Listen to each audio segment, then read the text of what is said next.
하나님 앞에 구별된 삶을 살아가길 원합니다. 우리가 구별되지 못해 하나님께 드려지지 못하는 것들이 있고 온전히 구별하여 하나님께 쓰임받는 것이 있음을 알게 하여 주시고 내 것과 남의 것, 내가 할 수 있는 것, 할 수 없는 것, 해야 하는 것, 하지 말아야 될 것을 구별하는 지혜를 허락하여 주옵소서. 그 지혜가 나를 영화롭게 하고 그 지혜가 나를 지혜롭게 할 줄로 믿습니다. 무엇을 구별해야 될지를 판단하고 선택할 수 있는 우리 되게 하여 주시옵소서. 오늘도 감사합니다. 고마우신 예수님 이름으로 기도드립니다. 아멘, 아멘. 오늘은 에스겔 40장부터 42장 보는 날이고요. 그 중에 42장 20절 말씀만 한번 읽고 같이 말씀 나누겠습니다. 42장 20절.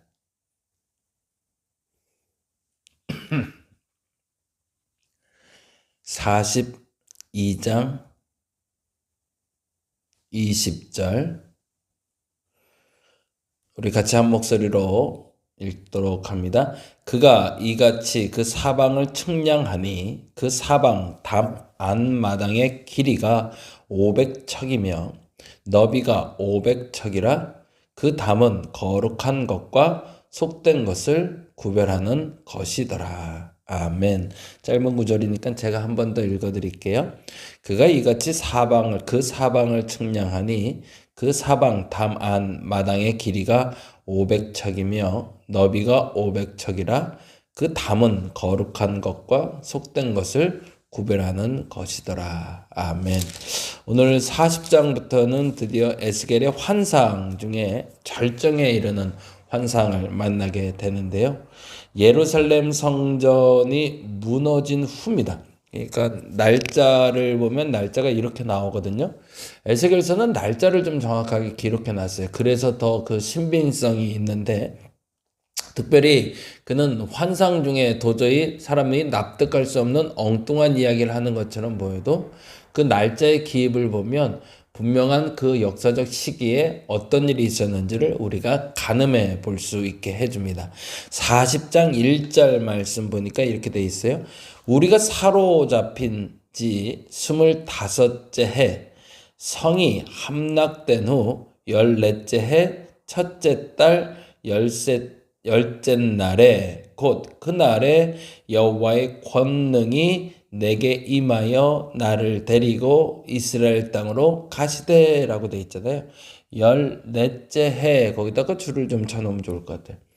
예루살렘 성전이 함락된 지 14째 해 14년이 지난 다음이라고 되어 있고요. 그리고 포로 생활을 한 지가 25년째 된 날. 그러면 역사적으로 계산이 되는 거죠. 근데 그때에 다른 말로 하면 예루살렘 성전이 함락되어 예루살렘 성전의 예배가 멈춘 지 14년이 됐다는 얘기잖아요. 그런데 그때에 에스겔에게 예레미야 성소와 동일한 예루살렘 성소와 동일한 성소를 환상으로 보여주시며 새로운 성전을 건립할 것이다 라는 이야기를 들려주시는 게 40장 이야기가 됩니다. 물론 에스겔이 봤던 그 환상적의 성전이 온전히 지어졌다 어디에 있는가 사실은 모릅니다. 어찌 보면 이상적인 천국의 모습을 그렇게 보지 않았을까라고 해석하는 분들도 있고요.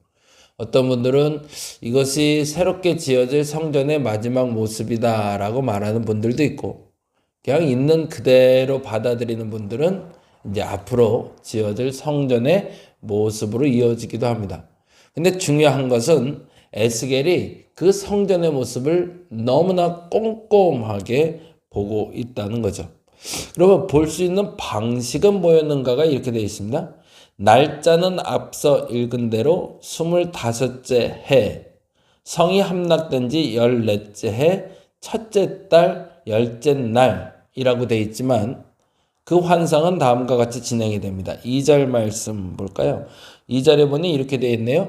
하나님의 이상 중에 나를 데리고 이스라엘 땅에 이르러 나를 매우 높은 산 위에 내려놓으시는데 거기에서 나무로 향하여 성읍 형상 같은 것이 있더라. 이동했네. 공간적인 이동이 이루어졌고요. 그리고 나서 3절 나를 데리시고 거기에 이르시니 모양이 놋같이 빛난 사람. 정확하게 형상은 모르겠지만 사람 형태의 환하게 빛나는 한 사람이 손에 3줄과 측량하는 장대를 가지고 문에 서 있더니 안내자가 서 있었네요.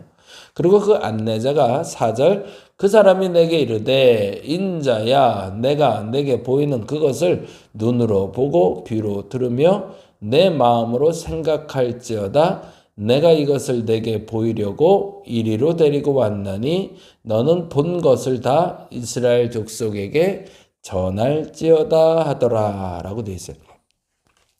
놋같이 빛난 사람이 어떤 천사인지 어떤 하나님의 사자인지는 정확히 알 수 없어요. 그러나 분명한 건 에스겔이 한 공간으로 이동하고 그 공간에서 놋같이 빛나는 한 사람을 만났는데 그 사람이 3줄과 측량하는 장대를 가지고 지금은 또 할 일이 있는데 그걸 잘 보고 쫓아와. 그런데 매우 중요한 것이 그 다음 단어네요. 인자야 내가 내게 보이는 그것을 눈으로 보고 귀로 들으며 내 마음에 생각하라고 돼 있어요. 이게 되게 재밌네요. 먼저는 보여줄 것이고요. 그리고 들려줄 거고 그리고 생각하게 할 거래요. 그대로 어떻게 말해야 될지를 너 스스로가 적어서 그대로 전달하는 게 아니라 지금 보여주고 들려주는 것을 깨달아서 전달하라는 얘기죠. 저와 여러분의 파수꾼의 역할이라고 얘기할 때 동일하게 그 얘기를 계속 반복하고 있습니다. 에스겔의 역할은 파수꾼이라고 말씀드렸어요. 그리고 그 파수꾼의 역할은 눈으로 보고 귀로 듣고 마음으로 생각한 것을 전달하는 전달자의 역할입니다. 그것이 무엇이 되었던 하나님이 보여준 것이다 라고 여겨진다면 그리고 하나님이 우리에게 해준 것이라고 깨달아졌다면 그것을 보고 들은 대로 생각하여 그대로 전달할 수 있는 게 파수꾼의 역할인 거죠. 그리고 나서 동쪽으로 가면서 드디어 이동합니다. 그리고 그 성소의 모습대로 하나하나 만들어져 가는 모습을 보는데 그 중에 아주 재미난 표현이 41장에 이렇게 나오고 있어요.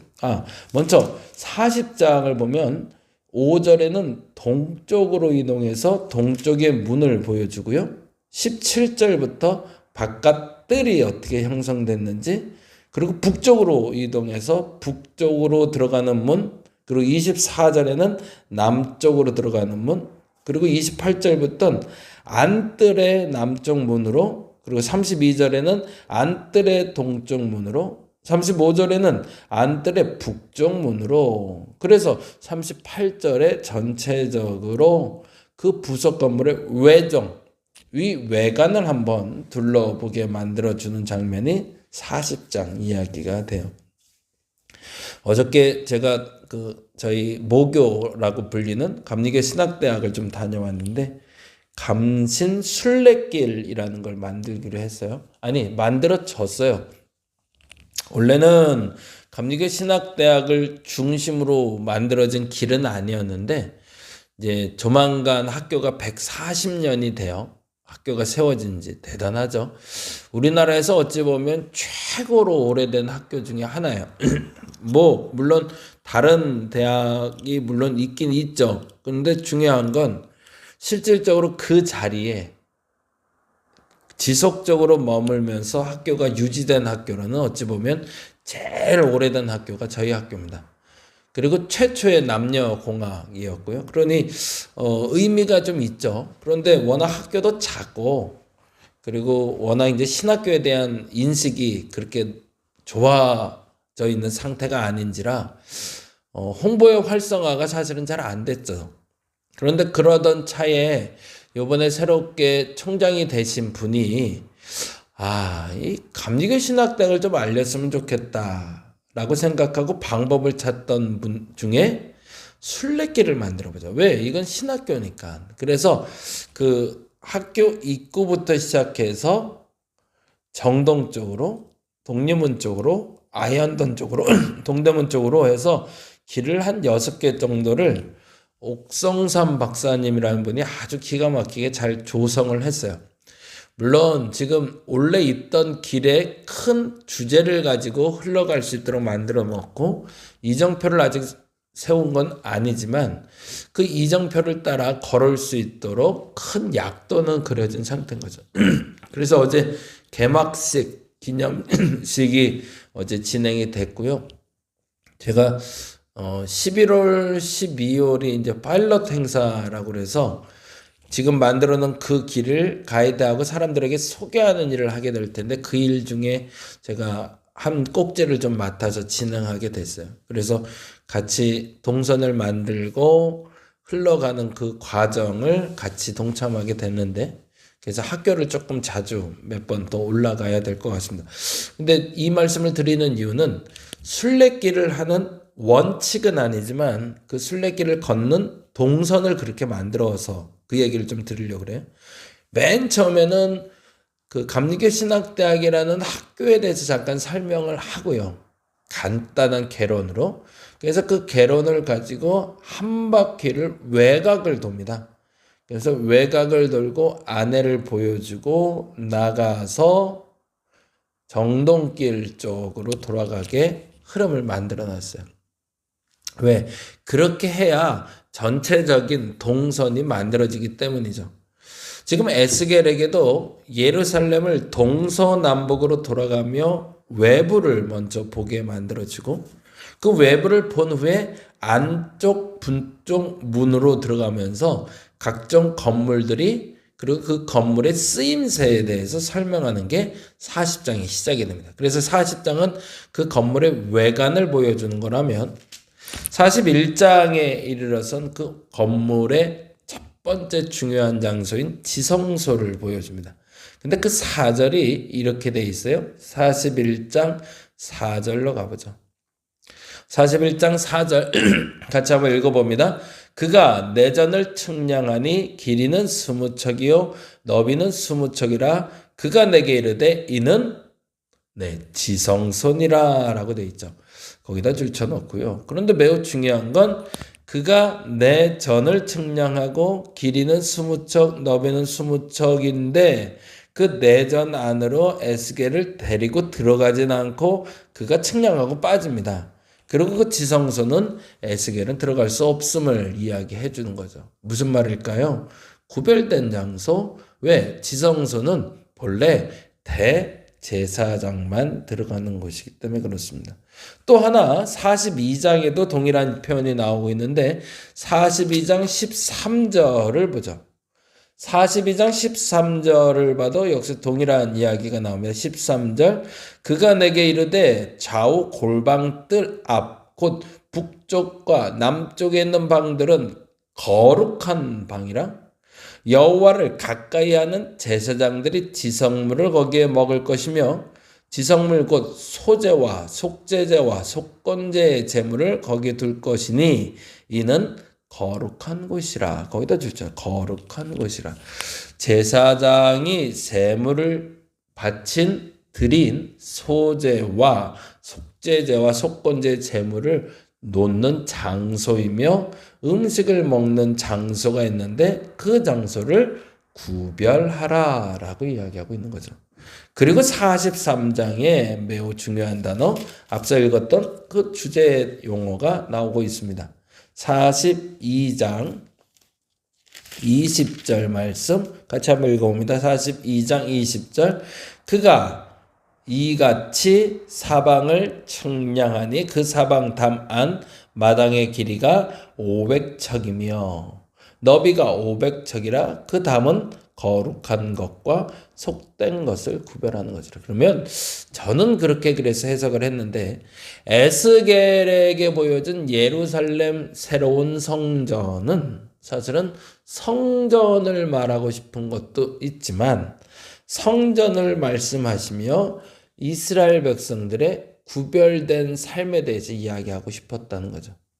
그동안 구별되지 못했던 그들의 삶을 지성소와 성소와 먹는 것과 그것을 보관하는 방 등의 설명을 통해 무엇을 구별하고 무엇을 구별하지 않았었는지를 알려주시며 앞으로 너희는 이렇게 구별된 삶을 살아야 된다라는 이야기를 하고 있는 게, 그리고 그렇게 구별된 삶이 규정되고 지켜지는 것이 새로운 예루살렘 성전이다라는 것을 말해주는 게 오늘 본문의 요지가 됩니다. 저와 여러분이 그랬으면 좋겠습니다. 구별된 삶의 시작은 그리스도인이 되는 겁니다. 그리스도인이 됐다면 해야 할 일과 하지 말아야 될 일이 서서히 구별되어야 됩니다. 할 수 있는 말이 있고 하지 말아야 될 말이 있습니다. 늘 입에 달고 살아야 될 말이 있고, 그리고 입에 달고 살지 말아야 될 말이 있습니다. 어떤 것을 구별하고 살고 계시는지, 그리고 어떤 것을 나는 구별하고 살아야 되는지 오늘 점검하는 시간 되었으면 좋겠습니다. 오늘은 저희 예배당을 다시 재계약하는 날입니다. 그래서 2시 반에 만나서 우리 상가 주인하고 같이 이야기를 나누게 됐는데, 보증금을 조금 더 올리게 돼서 아마 조금 인상된 보증금에 월세 조금 올려서 계약이 이루어질 것 같습니다. 그런데 이제 2년 계약을 또 다시 하기로 했고요. 그래서 2024년 11월부터 26년 11월까지는 우리가 이제 이 자리를 계속 쓸 수 있을 것 같아요.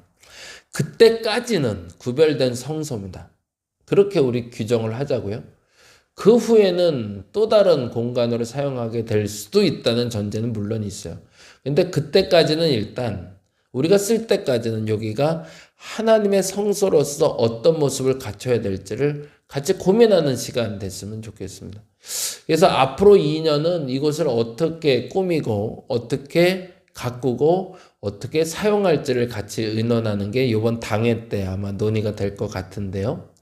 오늘 계약이 좀 잘 이루어질 수 있도록, 물론 큰 문제는 없겠지만 계약 잘 이루어질 수 있도록 여러분 기도해 주시고요. 그리고 2년 동안 우리 성소가, 우리에게 구별된 이 예배당이 하나님께 어떻게 구별되어 이 땅에 어떻게 성소로서 쓰임받을 수 있는지 같이 나누고 공유할 수 있는 귀한 하루의 기도 시간이 되기를 간절히 바랍니다. 기도하겠습니다. 하나님, 오늘 계약하는 날입니다. 주인 어른 만나서 또 이런저런 얘기 나눠야 될 텐데 해야 될 얘기 지혜롭게 잘 하게 하시고 잘 구별하여 잘 사용하게 하여 주시옵소서. 쓰임받기에 합당하여 이 공간 예배하셨고 쓰임받기에 합당하여 우리를 예배하신 줄 믿습니다. 그에 합한 삶 살아가게 하여 주옵소서. 구별이 무엇인지 알게 하시고 성별이 무엇인지 알게 하여 주시옵소서. 감사합니다. 고마우신 예수님 이름으로 기도드립니다. 다 같이 기도하고 돌아가겠습니다.